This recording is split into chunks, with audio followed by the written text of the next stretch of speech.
Pizzavore, Pizzavore, pour les dévoreurs de pizza.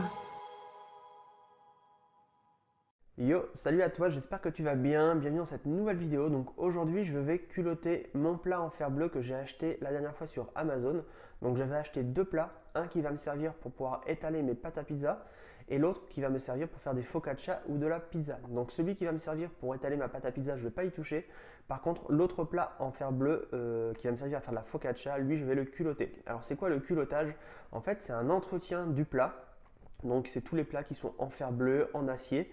En fait, ça va permettre de créer une fine couche en fait, anti-adhésive qui va permettre aux aliments de ne pas accrocher. Et en plus, ça va permettre de l'entretenir et de lui offrir une durée de vie beaucoup plus longue.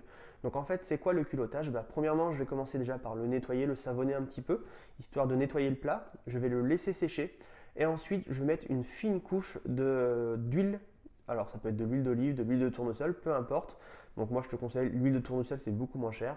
Et ensuite je vais le mettre au four à 250 degrés pendant environ 30 minutes. Ensuite je vais le laisser sécher et je vais renouveler cette étape au moins 3 à 4 fois. Donc je vais remettre de l'huile, je vais badigeonner avec un sopalin, je vais te montrer de toute façon tout ça en vidéo. Et ensuite je vais le remettre dans le four à 250 pendant 30 minutes, je vais laisser refroidir. Et je vais continuer comme ça pendant 3-4 fois. Et à la fin, on aura une fine couche, on aura un plat qui va vraiment être bien culotté. Et donc, ça va permettre d'avoir une fine couche anti-adhésive. Et donc, on pourra par la suite s'en servir, m'en servir pour pouvoir faire des focaccia. Donc voilà, donc je te montre tout ça en vidéo. Et n'hésite pas, si tu as des plats comme ça, à le faire de cette façon.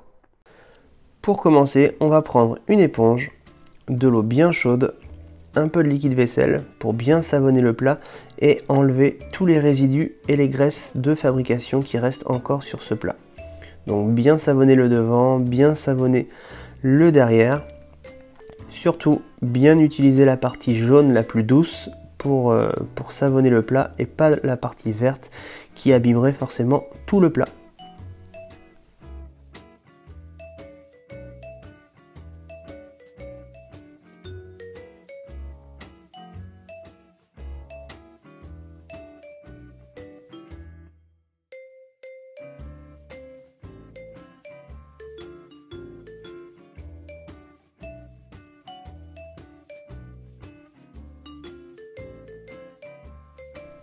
Une fois bien nettoyé et savonné, il ne reste plus qu'à bien le rincer à l'eau très chaude pour enlever toute la mousse du liquide vaisselle.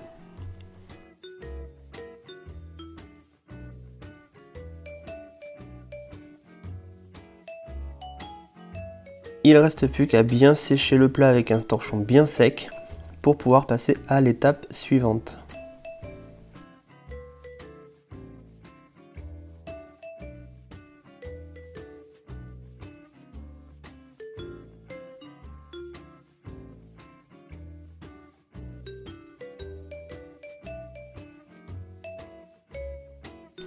Maintenant que le plat est bien sec, on va pouvoir commencer le début du culottage. Donc là j'utilise une huile de tournesol, donc déposer un petit peu d'huile dans le fond du plat, donc là j'en ai mis un peu trop, tu peux en mettre un petit peu moins, donc l'équivalent d'une petite cuillère à café. Tu utilises un sopalin et tu déposes cette fine couche sur l'ensemble du plat. Il faut vraiment que ça soit une couche très très fine. Il ne faut vraiment pas qu'il y ait des gros dépôts sur tout le plat. Donc tu peux commencer devant et tu peux également faire l'arrière du plat. Donc vraiment une fine couche. Il faut vraiment que tu étales bien. Donc ça c'est la première étape. Donc on va reproduire cette étape là au moins 4 à 5 fois. Donc bien huiler l'ensemble du plat, comme tu vois j'en ai mis un petit peu trop, ça fait vraiment une couche un peu trop épaisse, donc quand tu en mets trop, le problème c'est qu'après c'est pas facile à enlever.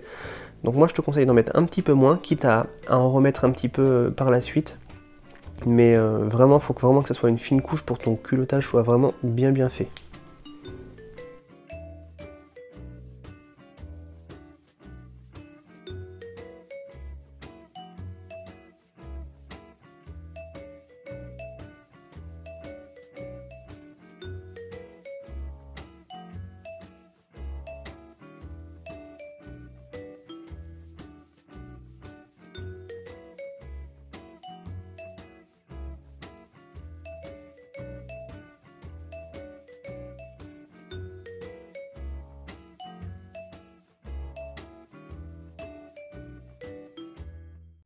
Donc l'huile, une fois bien étalée, reste plus qu'à préchauffer le four à 250 degrés et donc mettre le plat pendant 30 minutes au four.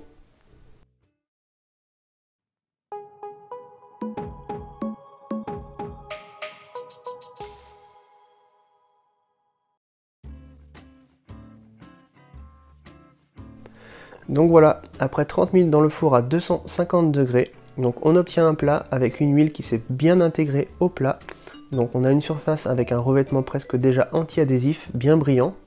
Et donc je vais recommencer l'étape une deuxième fois. Donc de l'huile dans le plat. Je vais étaler l'huile à l'aide d'un sopalin sur l'ensemble du plat devant et derrière. Ensuite, je vais le remettre ce plat au four, donc pendant 30 minutes à 250 degrés.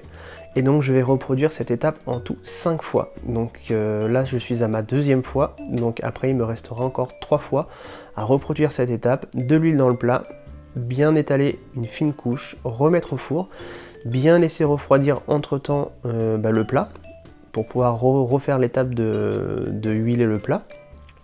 Et surtout, un petit conseil, entre chaque étape, pensez à bien aérer votre pièce parce que c'est vrai que l'huile ça sent fort, donc ça ne fume pas vraiment, mais il y a vraiment une odeur forte, donc n'hésitez pas à bien aérer votre pièce pour éviter que ce soit trop désagréable.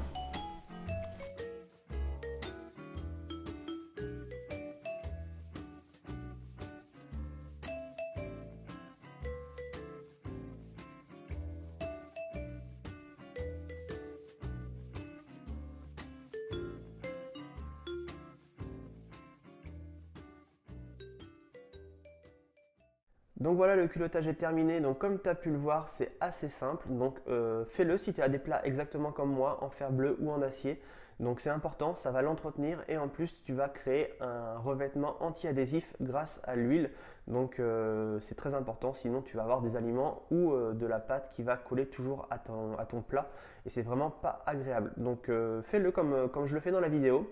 Et bon, donc n'hésite pas à partager cette vidéo à toutes les personnes qui sont passionnées de pizza, de levain, de pain, qui ont peut-être ce genre de plat et qui ne savent pas comment entretenir ce genre de plat et qui ne savent peut-être pas ce que c'est que le culottage. Donc n'hésite pas à partager cette vidéo, n'hésite pas à la liker, n'hésite pas à me dire tout ce que tu veux en commentaire. Si tu as des questions sur le culottage, n'hésite pas à me les poser dans les commentaires. Et si tu es débutant et que tu viens d'arriver sur cette vidéo et que tu ne me connais pas, n'hésite pas à télécharger le manuel indispensable comment bien choisir sa farine à pizza. C'est le premier lien qui se trouve dans la description juste en dessous de cette vidéo et juste en dessous de toutes mes vidéos sur ma chaîne YouTube. Je te dis à demain pour une nouvelle vidéo. Ciao ciao!